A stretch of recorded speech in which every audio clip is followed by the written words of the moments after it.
어떤 여객선이 항해를 하다가 폭풍을 만나서 난파가 되었습니다. 그저 바람에 따라 여기저기로 떠밀려 다니다가 무인도에 이르게 되었어요. 다행히 승객들은 한 사람도 죽지 아니하고 다 목숨을 건졌습니다. 그러나 언제 집으로 돌아가게 될지 막막한 처지가 되어버리고 말았어요. 그래도 다행인 것은 이 배가 멀리 항해하는 배, 또 큰 배였기에 배 안에는 몇 달 동안 생존한 승객들이 먹을 수 있는 그런 곡식이 남아 있었어요. 그러나 언제 그들이 다시 집으로 돌아갈 수 있을지 알 수 없었기 때문에 모여서 의논을 했습니다. 우리가 어떻게 해야 되겠느냐. 그래서 의논한 결과 우리가 저 곡식들을 그저 먹기만 해버리면 우리가 집으로 돌아갈 일이 늦어지면 저 곡식 떨어지면 우리 다 죽는 거 아니냐. 그러니 다 먹지 말고 그 곡식 중에 일부는 땅에 씨앗으로 심자. 그렇게 결정을 하고 이제 땅을 갈아서 거기에 씨앗을 심기 시작했습니다. 그런데 씨앗을 심으려고 땅을 파자마자 거기에서 황금이 나오는 거예요. 사람들이 눈이 뒤집혔죠. 여기를 파도 나오고 저기를 파도 나오고. 그래서 계속 땅을 파서 황금만 파다 보니까 씨앗을 심는 일은 아예 잊어버렸어요. 자, 그러던 중에 열심히 황금을 파서 쌓아놓기 시작했는데 그렇게 몇 달이 지나고 나니까 배 안에 있던 식량이, 곡식이 다 떨어지기 시작했어요. 그때서야 우리가 이럴 때가 올 줄 알고 씨앗을 심기로 했는데 그냥 황금에 눈이 멀어가지고 그것을 다 먹어버리고 씨앗을 심지 않고 이제 그 식량이 다 떨어졌으니 이제 어떻게 할까? 이제 씨앗을 심어도 몇 달 동안 기다려야 할 터인데 그 기다릴 만한 식량이 우리에게 없지 않는가? 그 한참 시간이 지난 후에 이 무인도를 방문한 사람들이 있었는데 그 방문한 사람들이 발견한 것은 황금 덩어리와 그 옆에 널브러져 있는 백골 뿐이었어요. 자, 이 일을 통해서 우리가 얻어야 될 교훈이 무엇입니까? 가장 먼저 해야 될 중요한 일들을 눈앞에 보이는 어떤 이익 때문에 잊어버리고 살다가 결국은 모든 것을 다 놓쳐버리고 마는 어리석은 삶을 살아서는 안 된다라는 것이죠. 우리가 혹시라도 내가 그런 삶을 살고 있지 않는지 되돌아보기 위해서는 어떻게 해야 합니까? 내가 내게 주어진 시간과 물질을 황금 덩어리를 찾아 헤매는데 다 소비하고 있지는 않는지, 아니면 씨앗을 심는데 그 시간들을 내가 투자하고 있는지 다시 한번 확인해 볼 수 있어야 돼요. 자, 우리는 그 둘 중에 하나에 분명히 해당이 됩니다. 그 둘 중에 무엇을 선택하느냐 하는 것은 그야말로 순간의 선택이죠. 그러나 그 결과는 순간의 결과로 끝나는 것이 아니라 우리의 영혼을 결정하는 엄청난 결과를 갖고 오게 되는 것이. 사도 바울은 이 사실을 깨달았어요. 그래서 그는 오늘 본문을 통해 우리에게 말씀해 주고 있습니다. 오늘 본문 속에서 우리가 믿는 하나님을 사도 바울은 어떻게 표현하고 있습니까? 씨와 먹을 양식을 주시는 하나님, 즉 심을 것과 먹을 것을 주시는 하나님이라고 표현하고 있죠. 그리고 이 사실을 한 번 더 강조하면서는 심을 것을 주사 풍성하게 하시는 하나님이라고 표현하고 있는 것, 우리가 이미 생각해 보았어요. 자, 사도 바울이 이런 표현들을 통해 우리들에게 분명히 가르쳐주고자 하는 것이 무엇이라고 했습니까? 그것은 씨와 양식, 즉 심을 것과 먹을 것을 확실하게 구분하라는 것이라고 말씀드렸어요. 씨는 반드시 심어져야 하는 것이, 절대로 먹어서는 안 되는 것이, 그럼에도 불구하고 그 씨앗을 먹어버리면 미래가 없다, 소망이 없다라고 말씀드렸죠. 그런데 성경을 통해 알 수 있는 씨앗, 즉 반드시 심어야 할 씨앗이 무엇이라고 했습니까? 그 첫 번째에 대해서는 우리가 지난 시간에 생각해 보았어요. 우리가 반드시 심어야 하는 씨앗은 성경에서 하나님께서 내 것이라고 말씀하시는 것인데 그것에는 두 가지가 있다. 그 첫 번째가 무엇이라고 그랬죠? 주일이다. 한 주간 가운데 첫 번째 날인 주일은 우리가 반드시 심어야 될 하나님의 날이다, 주의 날이다 라고 말씀드렸어요. 그러므로 우리는 아무리 바빠도 아무리 힘들어도 주일을 성수하며 지켜나갈 수 있어야 된다. 그래서 하나님께서는 이것을 10계명 가운데 네 번째 계명으로 안식일을 거룩히 지키라 라고 계명으로 우리에게 주셨다라고 말씀드렸어요. 자, 그런데 성경 속에 하나님께서 내 것, 이라고 말한 것이 이 주일과 더불어 또 한 가지가 있어요. 그것이 무엇일까요? 우리 같이 한번 말씀 읽어볼까요? 말라기 3장 8절 말씀, 우리 같이 한번 읽어보겠습니다. 사람이 어찌 하나님의 것을 도둑질하겠느냐? 그러나 너희는 나의 것을 도둑질하고도 말하기를 우리가 어떻게 주의 것을 도둑질하였나이까 하는도다. 이는 곧 11조와 봉헌물이라. 아멘. 자, 여기서 하나님께서 하나님의 것, 내 것이라고 말한 것이 무엇입니까? 그것은 하나님께 드리는 예물, 즉 11조와 봉헌물이다 라고 말하고 있어요. 여러분, 이 말씀 속에서 여러분 꼭 기억하고 지나가야 될 것이 있어요. 신앙생활하는 우리 가운데 11조 우리가 반드시 드려야 하는 것이다 라고 생각하는 분들이 많아요. 그런데 성경을 자세히 보면 11조뿐만이 아니 하나님께서 하나님의 것, 내 것이라고 말한 것은 분명히 11조와 봉헌물이다 라고 이야기하고 있어요. 11조와 더불어 우리가 함께 드리는 여러 가지 많은 헌금들, 봉헌물들도 역시 하나님의 것이다 라고 말하고 있어요. 그러나 저는 오늘 특별히 이 11조에 대해서만 말씀을 드리려고 해요. 해년마다 한 번씩 그래도 연초에 이런 말씀을 드려야 되겠다라고 생각을 하고 드리고는 있지만 드릴 때마다 제 마음은 참 쉽지는 않아요. 혹시라도 상처가 되는 분이 있지 않을까. 그러나 성경은 분명히 말해요. 내가 너에게 준 모든 성경 66권 내용 가운데 어느 것 하나도 빼지 말라. 그것을 빼는 자는 내가 내 생명책에서 그 이름을 지워버리겠다.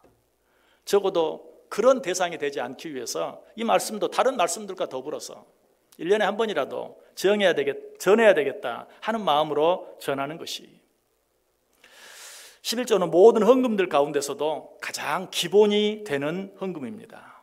그 헌금 안에는 우리를 향한 하나님의 기본적인 뜻이 담겨 있어요.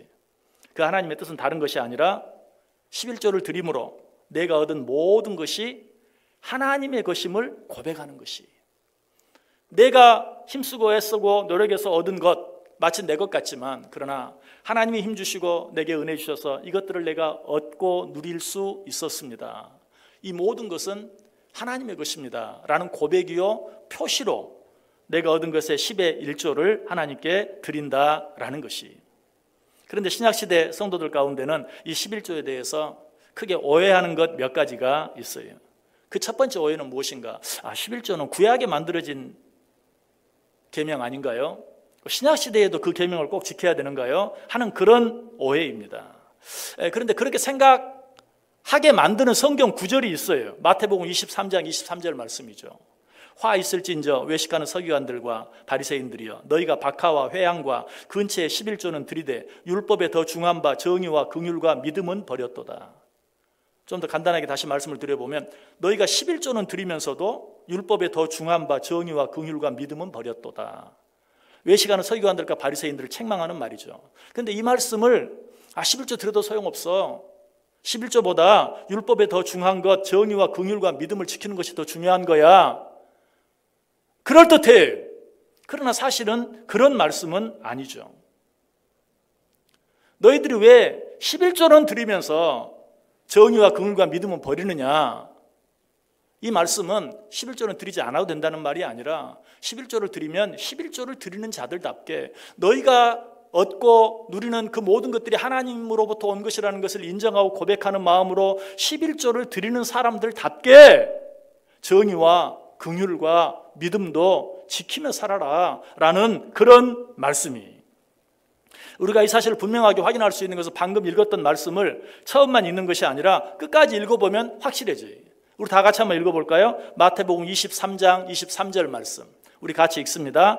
화 있을진저 외식하는 서기관들과 바리새인들이여 너희가 박하와 회향과 근처에 11조는 들이되 율법에 더 중한 바 정의와 긍휼과 믿음은 버렸도다. 그러나 이것도 행하고 저것도 버리지 말아야 할지니라. 아멘.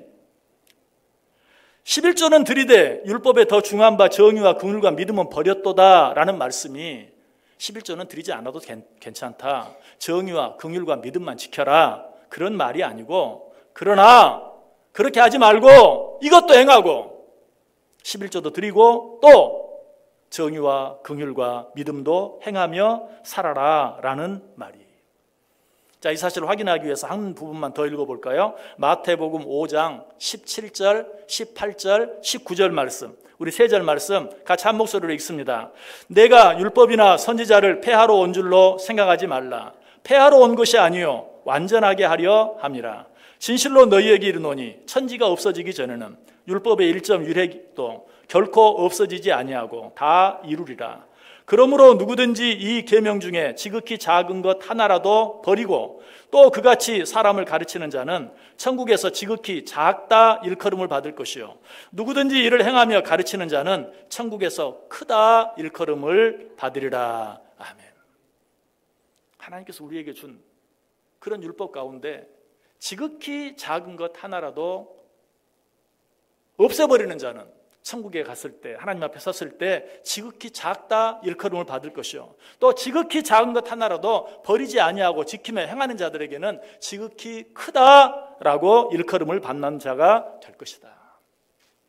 여러분, 하나님 앞에 섰을 때 지극히 크다라고 인정함 받는 자들 되기를 원하십니까? 아니면 지극히 작다라고 인정함 받기를 원하는 자들 되기를 원합니까? 이 시간 한번 확인해 보세요.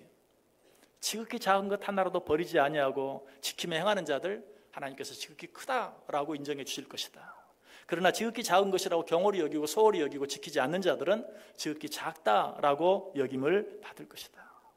우리가 하나님 앞에 섰을 때 지극히 크다라고 인정함 받기 위해서는 구약 시대부터 하나님을 믿는 우리 믿음의 선배들이 마땅히 해야 할 것으로 알고 행하며 살았던 11조와 여러 가지 헌금 드리는 일들, 나도 마땅히 지키고 행하며 하나님께 드려야 할 것으로 받고 살아드릴 때 하나님께서 네가 지극히 큰 자다라고 인정해 줄 것이라고 이야기하고 있어요. 또 한 가지 11조에 대한 잘못된 두 번째 생각이 있어요. 그것은 11조는 정말 믿음이 좋은 사람들이 나는 것이지, 신앙생활 오래 한 사람들이 나는 것이지, 교회 안에서 목사, 장로, 권사, 안수입사 정도는 돼야 하는 것이지 라고 생각하는 분들이 많이 있다는 것이. 그러나 이것도 너무나 잘못된 생각이에요. 성도의 11조 생활은 신앙생활의 어떤 최고의 경지가 아니, 신앙생활을 하는 데 있어서 가장 기본적인 그러한 헌금이라는 사실을 꼭 알아야 돼요. 여러분, 우리가 한 나라의 국민이라면 마땅히 그 나라에 뭘 내야 합니까? 세금을 내야 하죠. 학교에 다니는 학생이라면 학교에 학비를 내야 하는 것이, 그건 기본이죠. 예수 그리스도를 믿음으로 하나님 나라의 백성된 우리들도 마찬가지. 내가 정말 하나님 나라 백성 되었다면 하나님께서 우리에게 마땅히 내 것이라고, 그것은 구별하여 내게로 돌리라고 말한 11조와 여러 가지 봉헌물들을 기쁨으로 하나님께 드릴 수 있어야 돼요. 이런 사실에 대해 유명한 설교가였던 홉스는 이렇게 말합니다. 11조가 하나님의 백성들의 율법에 대한 순종을 시험하는 것이라면 11조 이상을 드리는 것은 하나님께 대한 우리들의 사랑을 시험하는 것이다. 이 말은 결국 이런 말이, 11조를 드리는 것은 율법을 지키기 위해 드리는 가장 기본적이요 의무적인 것이요, 그 이상을 드리는 것은 하나님을 사랑하기 때문에 기쁨과 자원함으로 드리는 것이다.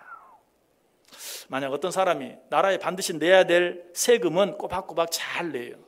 그러면서도 나라를 위해서는 단 한 푼도 기부하는 일이 없다면 그 사람이 정말 나라를 사랑하는 사람이요, 그 사람이 정말 애국자라고 말할 수는 없죠. 마땅히 내야 할 세금보다도 정말 나라를 사랑하는 사람이라면 필요할 때 나라를 위해서 도네이션도 하고, 또 여러 세금 외에도 자원해서 또 여러 가지 많은 기부금도 할 수 있는 사람이라야 그 사람이 정말 나라를 사랑하는 사람이요, 또 이 나라 이 민족을 사랑하는 사람이다 라고 말할 수 있는 것이죠. 구약시대의 모든 하나님의 백성들이 하나님이 주신 율법에 순종해야 한다는 차원에서 11조를 드려야 했다면, 신약시대에 살고 있는 우리들은 구약시대 사람들과 어떻게 다릅니까?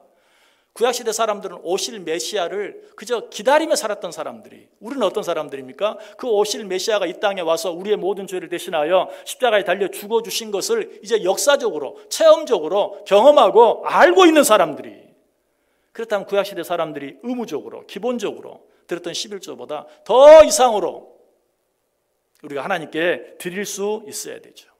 이렇게 보면 11조에 관한 법은 예수님의 말씀대로 구약보다 신약에서 더 강화되어진 것이, 폐지되거나 약화된 것이 아니라 더 강화되어졌다라고 말할 수 있어요. 그래서 아까 얘기했던 홉스는 또 계속해서 이렇게 말합니다. 신약시대에 살고 있는 성도들에게 있어서 11조는 그리스도인들의 헌금 생활에서 주님을 향한 헌신의 최하한 선이 되어야 한다. 11조가 최고의 최상한 선이 아니고 최하한 선이 되어야 한다. 그것만큼은 국민으로서 마땅히 내야 할 세금처럼 하나님께 드리는 최하한 선의 헌금이 되어야 한다라고 말하고 있어요. 여러분, 사실 우리 성도들이 이 사실만 인정하고 하나님께 11조를 드린다면 어쩌면 헌금에 대해서 더 이상 설교할 필요가 없어요. 그러나 우리가 마땅히 해야 할 이 부분도 제대로 하지 못하기 때문에 이 부분에 대해서 자꾸 계속해서 또 말씀을 드릴 수밖에 없는 것이, 다시 한번 기억하시길 바랍니다. 11조는 누구도 핑계할 수 없는 하나님을 내 하나님으로, 예수님을 내 구주로 분명히 믿고 고백한 모든 자들, 자, 이런 자들이 어떤 자들이죠? 세례받은 자들입니다. 세례받은 사람들은 하나님 앞에서, 사람들 앞에서 공적으로 하나님은 내 하나님이십니다, 나는 우리 주 예수 그리스도를 나의 구주로 믿습니다 라고 분명하게 고백한 자들이, 이런 자들은 마땅히 목사에서, 장로에서, 권사에서, 안수입사에서가 아니라 나는 하나님을 믿습니다, 나는 우리 주 예수 그리스도를 나의 구주로 믿습니다 라고 고백한 사람들은 하나님 앞에 마땅히 11조를 드려야 한다. 11조는 신앙생활에 있어서 가장 기본적이고 동시에 가장 중요한 것이다. 11조가 이처럼 중요한 것이기에 하나님께서는 이 일에 대해서 특별히 이렇게 말씀하세요. 말라기 3장 10절에 만군의 여호와가 이르노라, 너희의 온전한 11조를 창고에 들여 나의 집에 양식이 있게 하고 그것으로 나를 시험하여 보라. 성경 다른 곳에 보면 절대 하나님을 시험하지 말라고 말해요. 신명기 6장 16절에도 너희가 마사에서 시험한 것 같이 너희의 하나님 여호와를 시험하지 말라. 마태복음 4장 7절에도 예수께서 이르시되 또 기록되었으되 주 너희 하나님을 시험하지 말라 라고 말하고 있어요. 그런데 왜 말라기서에서는 이 하나님을 시험해 보라 라고 말할까요? 무엇으로 시험해 보라? 11조를 드림으로 하나님을 시험해 보라.